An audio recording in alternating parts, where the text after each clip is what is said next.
Leaders in Lincoln County are urging students to stop vaping and remain drug-free. It comes as Kentucky ranks in the top 5 for drug deaths in the last decade. WKYT's Lucy Bryson shows us how the school is encouraging students to stay healthy.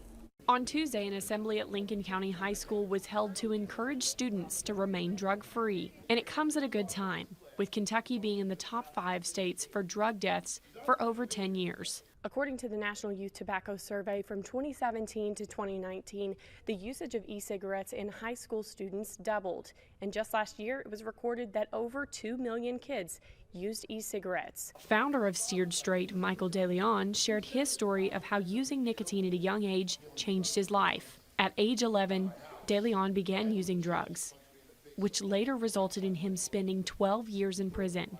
12 years I lived the consequences of negative choices with drugs and alcohol, and we're in a pandemic in America today, so I decided I was going to do something about it. After he was released, he was determined to turn his life around.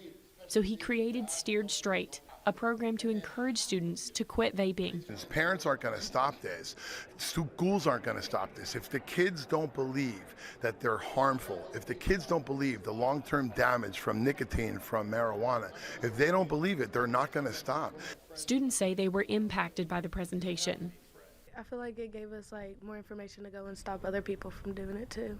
And after the presentation, some students even handed over their vapes to DeLeon. These kids are courageous, and they're realizing how bad these are. So I got vapes today, every school, I get kids to give me their vapes. He went to over 600 schools in the United States, giving this same presentation.